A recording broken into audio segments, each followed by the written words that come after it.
Welcome to Lou Palumbo's Between the Lines. Problem solving for our future. Lou. Common sense, logic, and reasoning. Lou. The man that can't stand hate and animus. Lou. Stimulating the thought process of America. Lou. Where being right is not political, it's factual. Lou. Providing real solutions in real time. And now, here's your host, Lou Palumbo. As always, there are an abundance of issues that are nagging this country. Some of them domestic, some of them international or foreign. Cannot overstate the importance of continuously having a discussion regarding what is transpiring at the borders and how it will ultimately translate to the security of this nation. I do want to remind everyone, as I always do on a weekly basis, about Phantom Rescue. It's an organization that is headed by Frank Smith and Tony Sparks. It targets sex trafficking, which seems to be a topic that does not, I would say, glean enough attention on many aspects, the media and the government. Before we get rolling today, I do want to just remind everyone about our two sponsors, Buzzsprout and Instacart. They are very user-friendly. We use Buzzsprout on this production. Instacart is something I happen to use at home and have been very pleased with. I would encourage you to give it a whirl. It's very user-friendly. Both of these you're able to develop on an app on your phone, and we're going to talk more about them later. I do want to mention today the gentleman we have with us, a rather distinguished individual by the name of Ryan Haas. He is a senior fellow and the Michael H. Armacost Chair in the Foreign Policy Program at Brookings. From 2013 to 2017, Haas served as the director for China, Taiwan, and Mongolia at the National Security Council staff. In that role, he advised President Obama and other senior White House officials on all aspects of U.S. policy towards Taiwan and China. He coordinated and implemented U.S. policy towards this region among U.S. government departments and agencies. Haas is the author of Stronger, Adapting America's China Strategy in an Age of Competitive Interdependence. Hello, Ryan Haas. Thank you for joining us today. You have a rather intriguing background. I gather you could probably talk to us for hours about what's taking place with foreign policy in this region of the world. I might even tap into you to ask your opinion of the Ukraine, because I think somehow it intersects with China today. But with that being said, I want to make this really user-friendly for the listening audience and our viewers. And I want to ask you, what is this preoccupation that China has with Taiwan? What's driving this? Well, Lou, first of all, it's wonderful to be with you. It's a great question. The issue with Taiwan is an unresolved artifact of the Chinese Civil War. The Chinese Communist Party and the Kuomintang in the period around World War II fought to gain control over China. The Chinese Communist Party prevailed on the mainland, pushed the Kuomintang to Taiwan, and vowed to do what was necessary to eventually reunify Taiwan with the mainland to have a unified whole China, much as it was during previous dynasties prior to their collapse in China. And so for China's leaders, this is sort of the missing link in the Holy Grail. They want to burnish their credentials to show that they are capable of bringing the whole of China underneath the control of the Chinese Communist Party, and they've been frustrated for the past 70 years by their inability to do so. So let me ask you this, Ryan, if I may. In as simple a terms as I can put it, what does Taiwan bring to the table? Well, Taiwan is at the center of global value chains. They produce the most cutting-edge semiconductor chips in the world. They're our ninth largest trading partner in the world, and they're a flourishing democracy in a pretty tough neighborhood. So that's their value proposition. And beyond that, there's just sort of a deep affinity and friendship between the people of Taiwan and the United States that brings both sides together. Interesting. So you just laid out a little bit of why the United States has an attachment when you start to make reference to chips and other things. So let me ask you this, if I may. Do you think that China is going to seize on this potential opportunity to invade Taiwan or overtake Taiwan because of what's going on in another region of the world known as the Ukraine and Russia? Well, there are a lot of people who are worried about this. I'm less worried than others that there's any imminent signs of conflict in the Taiwan Strait for a couple of reasons. The first is that China has a, a very intense political calendar this year. They're looking for stability as they prepare for their party congress this fall, which is where they will select their next slate of leaders. And just about everyone expects that Xi Jinping will stay on for another term as leader of China. But beyond that, the Chinese continue to tell their people that time and momentum are on their side, that trends are working in their favor, that China is gaining in relative advantage and strength, and that as time goes by, the gravitational pull of the mainland will grow stronger, and eventually Taiwan will be welcomed into the embrace of the Chinese leadership. And so that presents a bit of an alibi for continuing with the current course. And the other factor is that Joe Biden doesn't appear to be looking for a fight with China over Taiwan right now. Taiwan's leader, Tsai Ing-wen, has declared that she wants to be stable, predictable, and steady in how she handles these issues. So they're not really looking to back Beijing into a corner and force it to act. And so if Beijing were to commence military activity against Taiwan, it would be through their own initiation, not in reaction to anything that occurred. I want to ask you this, Ryan, if I may, and this is factually driven, this response, I suspect, and also opinion driven. Have we over-empowered China, not just this country, but in a global sense? Have we made this mistake, and is it a mistake? Well, we have a tendency, looking back at American history, to really inflate countries that we perceive as threats to us. We build them up to be 10-foot tall giants that can see the future and leap mountains. We did this with the Soviet Union after the launch of Sputnik. We sort of seem to be repeating this pattern again right now with China. China has immense strengths, and they are our foremost competitor, but they also have real vulnerabilities. And I think that it's important for us to be able to take stock of both their strengths and their weaknesses side by side in order to frame a full picture. Interestingly enough, I'd like you to speak to some of the vulnerabilities. They have worsening demographics. Their country is going to look like Japan does today in the next 20 or 30 years. They have mounting debt piling up in pockets of Chinese society. They have more inequality in China than there is in the United States. The Gini coefficient is higher, despite the fact that China professes to be a socialist country. And they're having a hard time generating productivity. Total factor productivity has been pretty flat for the past decade. Part of this is because China isn't very efficient in its allocation of capital inside of China. A lot of money goes to state-owned enterprises. It's harder for private companies to attract capital. And so China has some significant headwinds.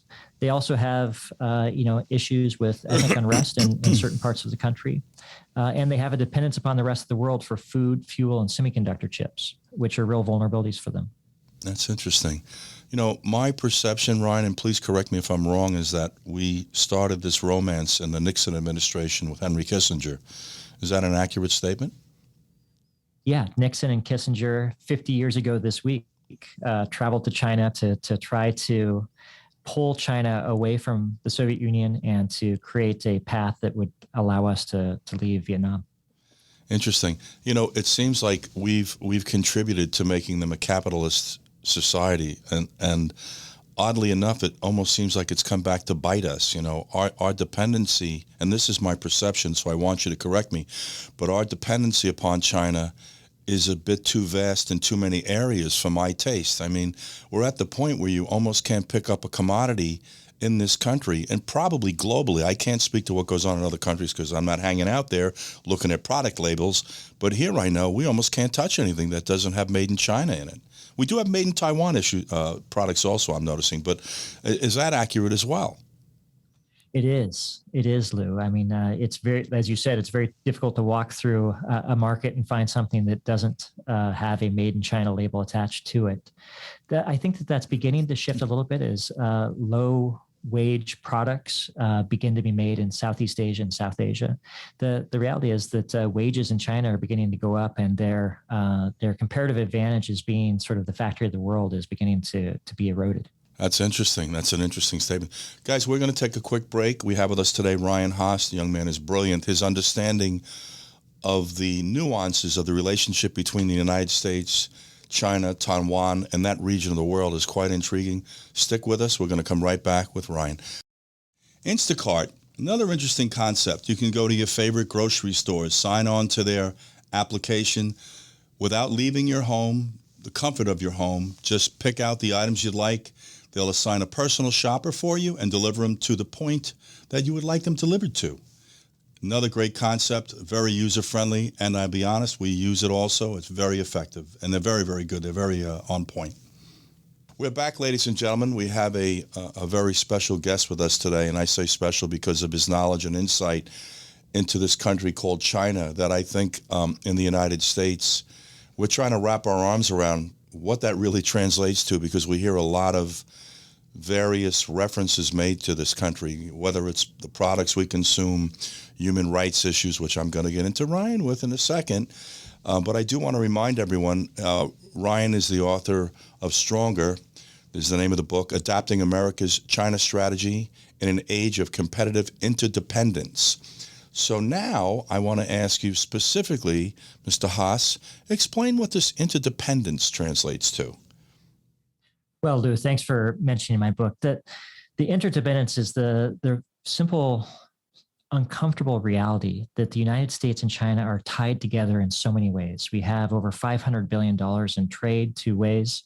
There's over $400 billion of products sold by American companies operating in China, selling into the China market. China is one of the leading growth drivers for global economic growth in the world, and American companies increasingly are finding them as a place to generate revenue. But beyond the economics, the United States and China find themselves bound together for good or ill by how each other responds to different events, whether it's climate change, COVID-19, nuclear nonproliferation. We're both affected by each other's actions, whether we like each other or not. So that's the idea of the interdependence, which sort of rests alongside the competition, which is much more visible and tangible to us today. Yeah, I want to ask you this question, and this is a very important question.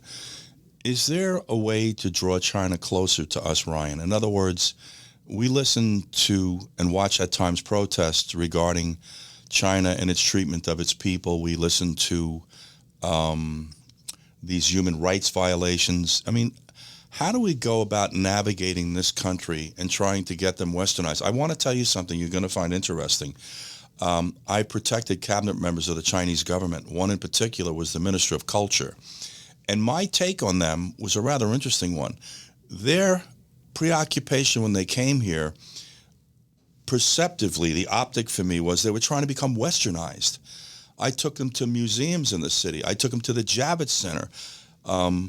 We did eat in China Fun every afternoon for lunch, which really was quite interesting. And I have to tell you, they were gracious, polite, respectful. They loved our guys. You know, all the people that were involved in the security detail were current and former law enforcement agents, so we really know what we're doing as far as protecting you. And I had one gentleman that actually was fluent, read, write, and speak Chinese. Ironically, and this has nothing to do with anything, my nephew can read and write Chinese. He was an exchange student in Sweden. He's the lawyer in the family also. But how do we draw them in? In other words, we're listening to the rhetoric today predicated on what's going on in the Ukraine and this alliance we allude to between Russia and China, almost as if they're trying to gang up or collaborate with an approach to the United States, be it favorable, unfavorable, which I'll let you speak to. How do we draw them in? How do we get them back on track? Because they are the consumer, and correct me if I'm wrong, the largest consumer of steel in the world. Is that accurate? That is. And so they're building like the hammers of hell. Am I correct, Ryan?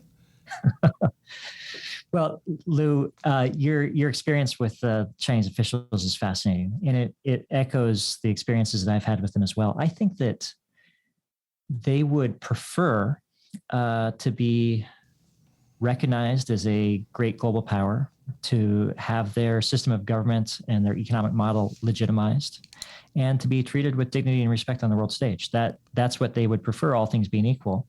The more that they find the path to achieving those goals is being obstructed, the easier it is going to be for them to find the path to Moscow as sort of a counterbalance and a hedge against what they feel like is efforts by the United States and the West to block or obstruct their rise.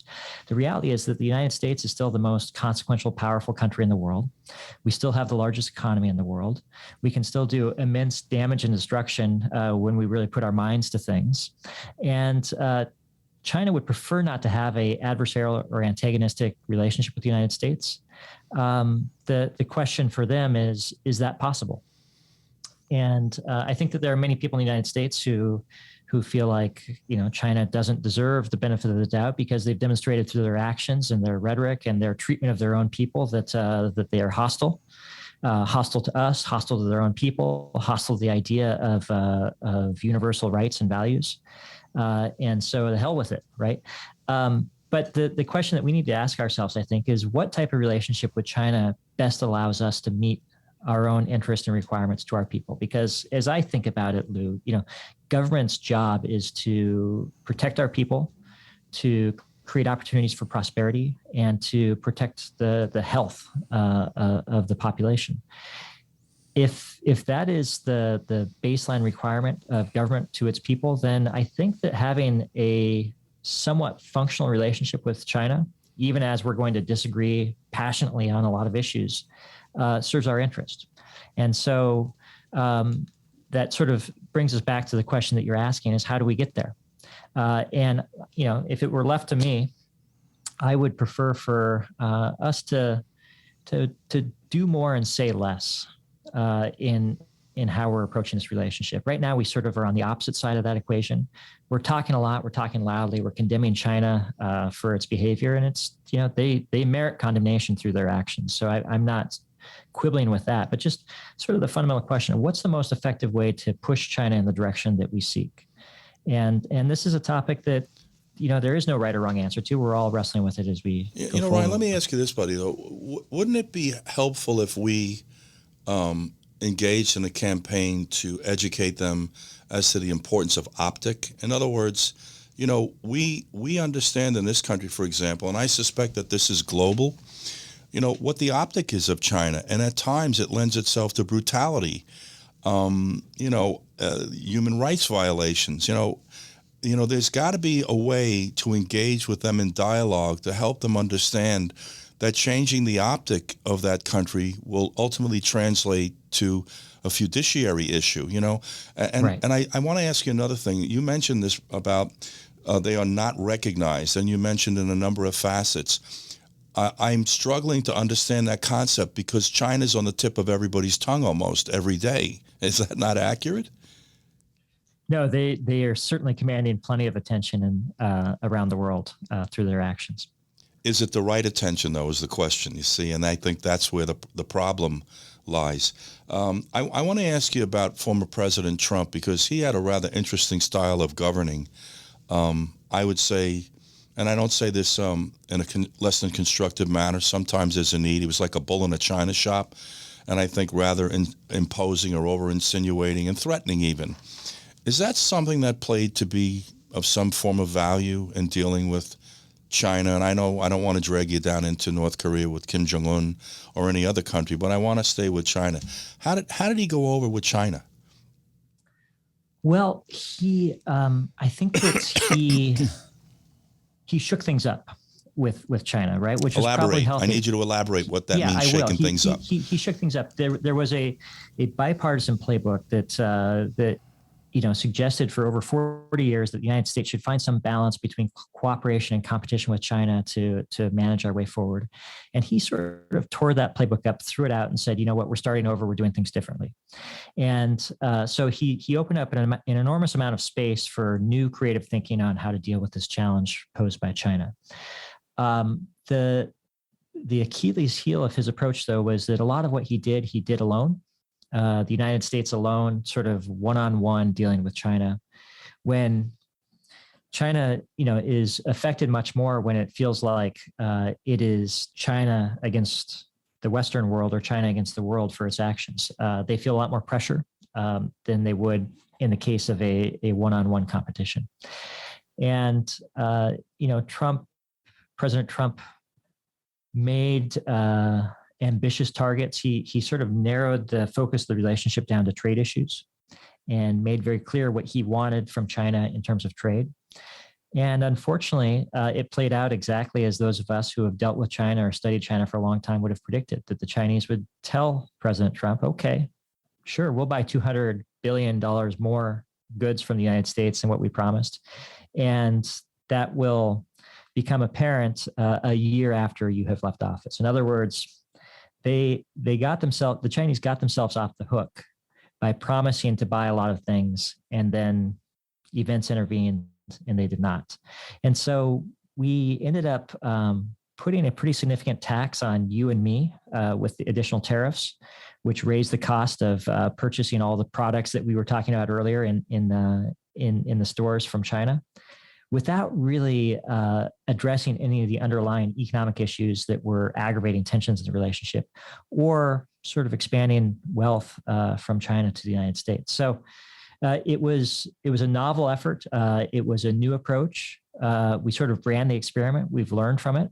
And I think that the Biden administration is in the process of trying to course correct somewhat to bring our allies and partners along with us for dealing with some of the challenges that President Trump identified in Chinese behavior. It sounds like we need to employ that tactic that we so handily employ in actions of hostility, create a coalition perhaps, but for a more positive means in this instance, based on what you're alluding to as to China's sensitivities. Interesting. And obviously, President Trump, I would say, chased this trade deficit pretty strongly. Let me ask you something. How did this gigantic trade deficit, develop, for lack of a better term? How did this happen? How did this disproportionate trade deficit come to be? Well, it came to be because China produces things that we want to buy at a lower price than we do at home. And China is willing to take the money that it earns from selling us the goods that we want to buy from them at a lower cost and plowing them in the U.S. treasuries to keep interest rates low and the economy humming in the United States. Very interesting equation. In reference to the trade deficit and the reliance or dependency for products to be developed there, and I hate to bring this word up because it's a word that we just gloss over in this country about our unions. It's factual that the manner in which unions operated within our own country was the nexus to us becoming dependent upon China for the production of goods. And if I hear you correctly, Ryan, you're saying that as wages go up, it's going to be that much less attractive to send things there because, they're going to be paying more money. Maybe at some point, and I do want to credit President Trump with this, despite his lack of demeanor at times, he was encouraging us to reestablish manufacturing in the United States. So give me the correlation or the relationship between union activity or the manner in which they conducted business here and this empowerment of China in the production of goods, because it didn't happen. It wasn't like this 50 years ago. Am I right, Ryan? You're right. Part of the story, Lou, is that China brought online 1.3 million hardworking people, 1.3 billion hardworking people into the global workforce with its entry into the World Trade Organization and its participation in the global economy. And so now we have, unlike 50 years ago, we have 1.3 billion Chinese people that we're competing against, whereas before they were, locked behind the communist bloc. Very interesting. We're going to go to a quick break, ladies and gentlemen, and we'll be right back. We have a highly informed individual, Ryan Haas, recently wrote a book. It's called Stronger, Adapting America's China Strategy in an Age of Competitive Interdependence. It sounds like something that most of us need to read so we understand a little bit more in a comprehensive manner the relationship between this country and China. And it sounds like there might be light at the end of the tunnel here, depending on how our elected officials navigate this country. We're going to be right back, guys. So let me tell you a little bit about Buzzsprout. Very interesting concept. Basically, it allows you to set up your own podcast. one of the most advantageous things about using Buzzsprout is it's user-friendly. So I encourage you highly, if your inclination is to create your own podcast, please look into Buzzsprout. And by the way, we use it. Ladies and gentlemen, we're back. We have with us today Ryan Haas. I cannot even begin to tell you how much insight this young man has into China's the relationship with China, Taiwan, and some other countries in that region. I do want to ask you something, Ryan, and I would be happy to go through this, but I think you could do it in a more expeditious fashion. Give us a little bit of a comprehensive look into your background and how you became interested in particular. And I do, before we go down this road, do you happen to know a gentleman by the name of Mike Spiesbach? Does that name ring a bell? No. Okay. He did a lot of work over there, and he was instrumental in bringing me clients from China. But, if you just tell us how you became interested and give us a little bit of insight as to how comprehensive your background is. Well, Lou, I grew up in the northwest corner of the country in a small town called Bellingham, Washington, and went to the University of Washington.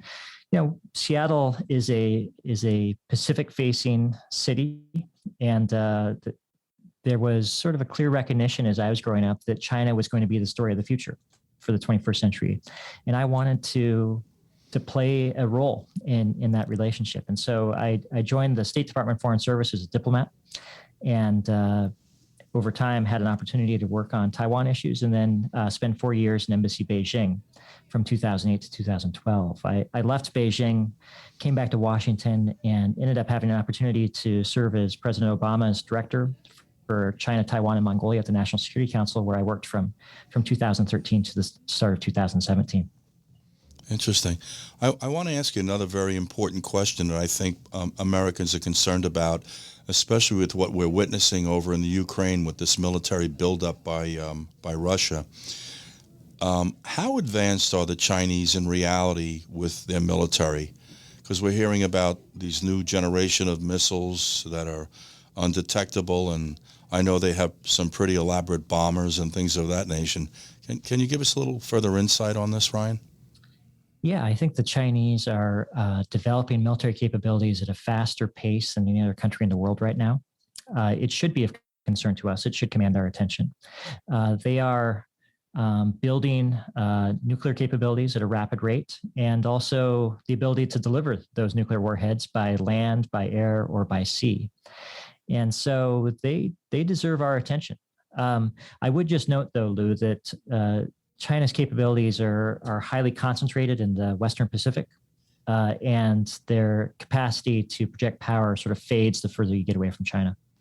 But that reflects on their technological advancement. Am I correct, Ryan? It does. And that story will need to be updated as time goes by, because, as you mentioned, China is developing hypersonic glide vehicles and other missile platforms that are very difficult to detect. The truth, though, is that if China were ever motivated to launch missiles against the United States, they already had the capacity to overwhelm America's missile defenses before they began developing these capabilities. And so, while it's troubling and concerning that China is developing these long-range strike capabilities, it doesn't dramatically alter the picture that I've been looking at for some time. Interesting. Would you have knowledge as to whether or not the United States government is trying to offset that military capability that they have? For example, this hypersonic missile? Yeah, I think the United States the government is spending a lot of time and energy looking at ways to defend against these burgeoning capabilities, but also to strengthen our ability to deter China from ever feeling compelled to use them. So we're watching, for example, the United States strengthen its force posture in the Pacific. We're watching the United States develop capabilities that can hold at risk a lot of the goals that China has. And as we were talking about earlier, China still remains reliant on importing food and fuel to feed its population and grow its economy. And a lot of those shipments go through the Strait of Malacca, the Indian Ocean, areas where the Chinese Navy doesn't have the capacity to protect sea lines of communication, and the United States Navy is present 365 days a year. So China has real strengths, but they also remain vulnerable in certain key respects. I'd like you to correct my statement that I'm about to make if it's inaccurate. I see more kinship or likeness to China than I do with Russia. It's hard to find anything redeeming to say about Russia. I think the country's in so much trouble in so many capacities that, I just think that they have nowhere to go but up. I don't feel that way about China. I think China has forged their way into the 21st century. And as we're talking about, it sounds as if they're on par with other nations, and the big nations, including ours. So I'm trying to wrap my arms around why China would gravitate towards a Putin as opposed to a United States government. That's one question. And the other question I'm going to ask you as a follow-up is an optic or perception of our country right now, our government. There's a lot of rhetoric in this country, Ryan, as you know, that's counterproductive.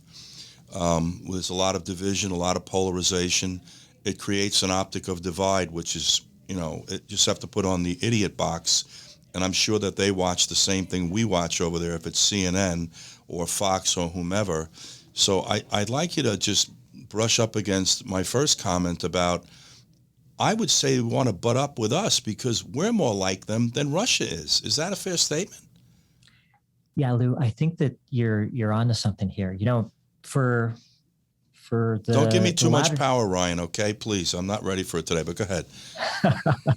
the latter part of the Cold War, the Chinese made exactly the calculation that you're describing, that their ability to achieve their objectives and their goals would be bettered by being closer to the United States than by the Soviet Union. And it wasn't until sort of the 2008 time period that China began to shift more so in the direction of Moscow. And I think that Putin has done a lot of work to try to cultivate this shift amongst the Chinese leadership. It's driven in part by shared frustrations and resentments of the West.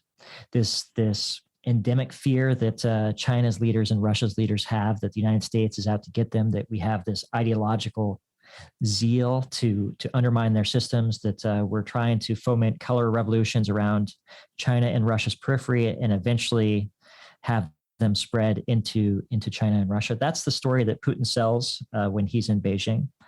But I think that creates a fertile environment for both countries to begin to identify some shared interests that push the two countries forward.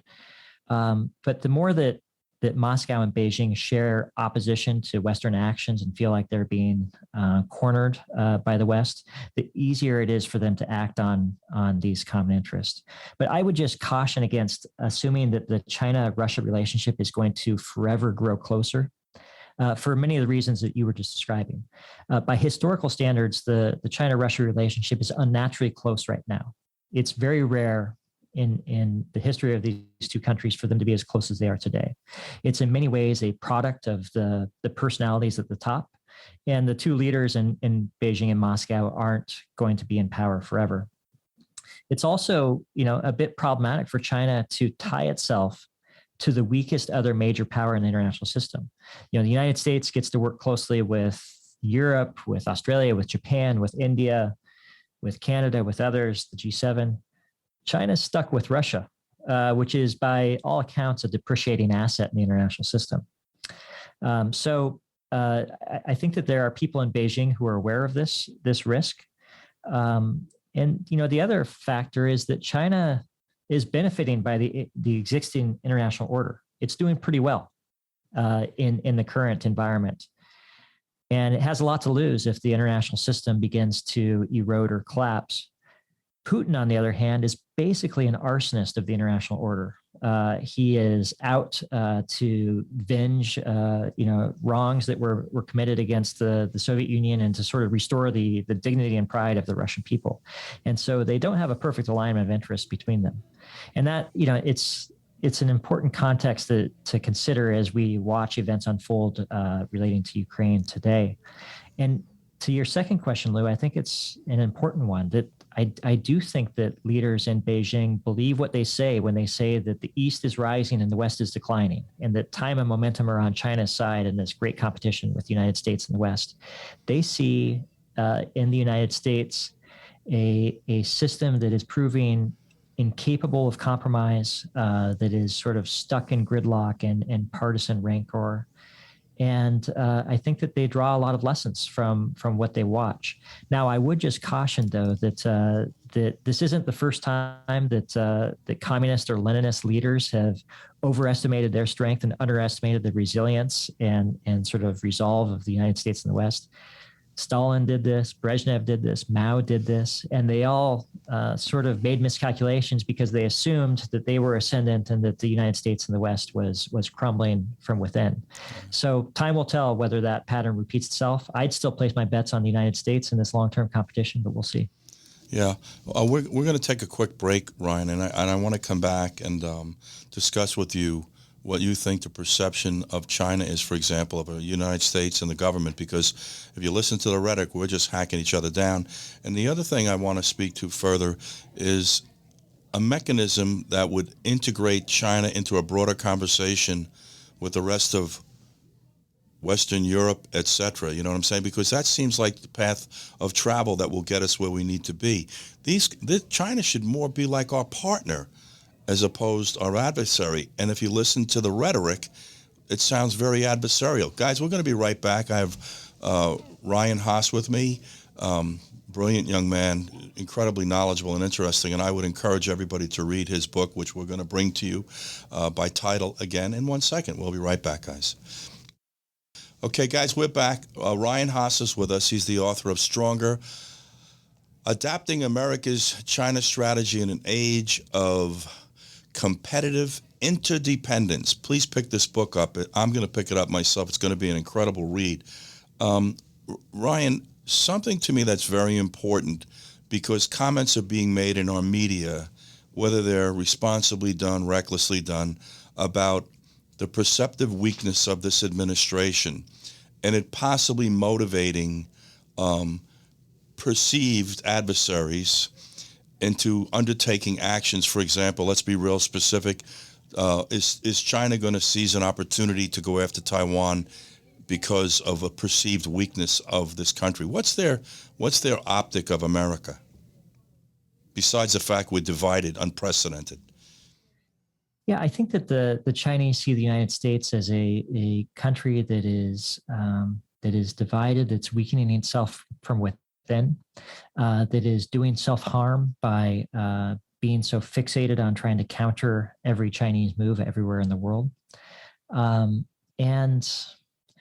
they also, they think that their system of government and their economic model is better poised to meet the challenges of the 21st century than ours is. And so that's the bet they're making. And we'll see. I'm skeptical that they've got this exactly right, but they seem pretty committed to that point of view. That's interesting.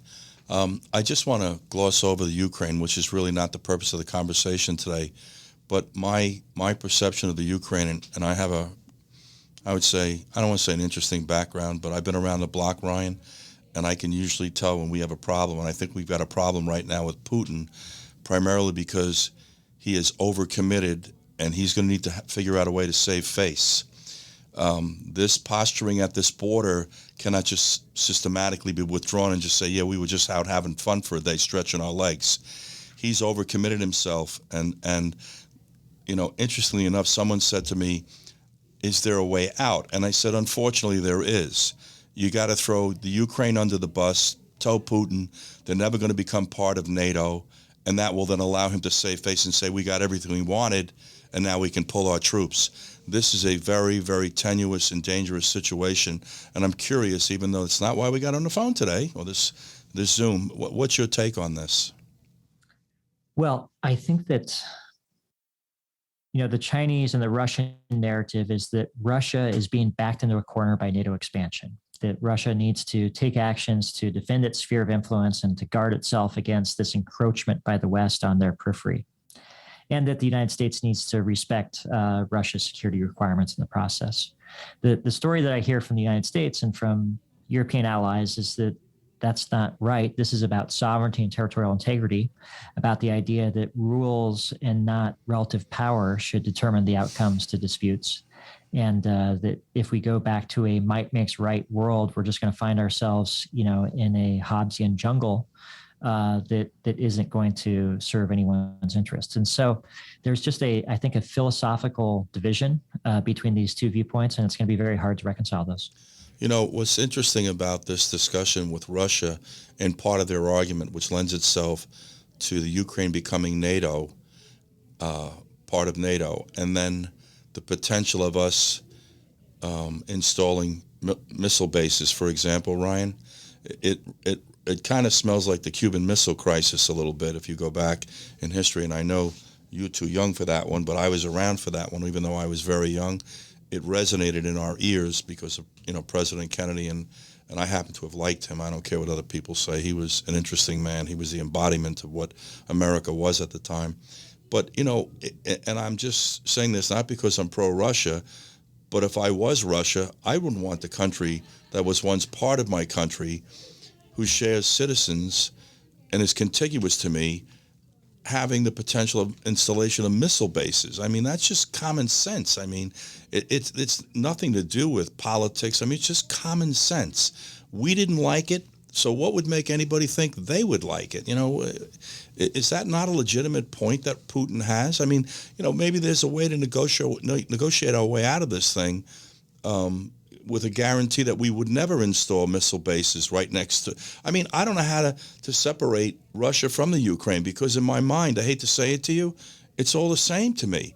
I understand the sovereignty. I got all the rhetoric behind this thing, and I've got the politics. But at the end of the day, this was an attachment of Russia. It was Russia, and it's evidenced by the fact of the amount of influence of the culture of Russia is in Ukraine, and the citizenry. They just kind of they're the part. I mean, for my purposes, they almost look like the same damn country. And the other thing I find interesting is that, we're concerned about the Ukraine, and we gloss over the corruption issue, which I think is quite substantial. And another concern I have is, at the end of the day, why would Western European nations risk a conflict with Russia over a country that it half matters to them if they're part of Russia or a sovereign entity? What do you think about what I just said to you? Well, I think it's a point of view that a lot of people in the United States hold. I worry, just at a more systematic level, that if we sort of leave it to big countries to determine which former satellites or colonies that they should reclaim and control, that we're going to find ourselves going down a dangerous path. And so the concern that I have is a broader concern about the precedents that are being set, and this idea that countries can no longer be countries if larger countries decide that should be the case. Absolutely. And I want to ask you one final question. What do you think China's posture is towards what's going on in the Ukraine? Are they supportive of Russia? Are they independent, somewhat independent thinking, want to stay out of the fray? And we're going to wrap after this answer, but I'm curious to know what you think China's perception or their commitment is to this undertaking by Putin. Well, at this moment, I think the Chinese are a bit conflicted. On one hand, having the United States and the West distracted by events in Ukraine is good for them. It draws attention away from the bullseye on Beijing's back and puts it on someone else for a while. And it will, it'll consume the United States. On the other hand, this sort of runs up against China's core principles of respect for sovereignty and territorial integrity, which is something that is central to their professed foreign policy. And it runs the risk of leading to spikes in oil prices, which isn't good for China, the world's leading oil importing nation, and just broader global volatility, which is not something that China is looking for at the moment. So I think that they're a bit conflicted trying to find their way forward. They would like to remain supportive of and in close cooperation with Russia on the world stage. But in this specific instance, I think that that Putin is taking actions that many in Beijing perceive to be rather reckless. Yeah, I think this is a very, very potentially dangerous situation. especially with someone like Putin, who we've come to understand by background and his desire to reinvent the USSR. Guys, we're going to wrap for today. This has been an incredibly interesting conversation with Ryan Haas. I just want to remind everyone he's published the book, Stronger, Adapting America's China Strategy into an Age of Competitive Interdependence. I would suggest that you look this up. Is there anything you want to add as to how people can find you, Ryan? Or No, Lou, it's been very kind of you to plug my book so many times. I appreciate it. And least we could do. It's the least we could do, Ryan, especially for the amount of information that you've been able to put forth. Guys, this is Lou Palumbo. This has been Between the Lines, and this has been one hell of a conversation. And I'm hoping that Ryan is gracious enough to make time for us again, because this isn't the end of the conversation.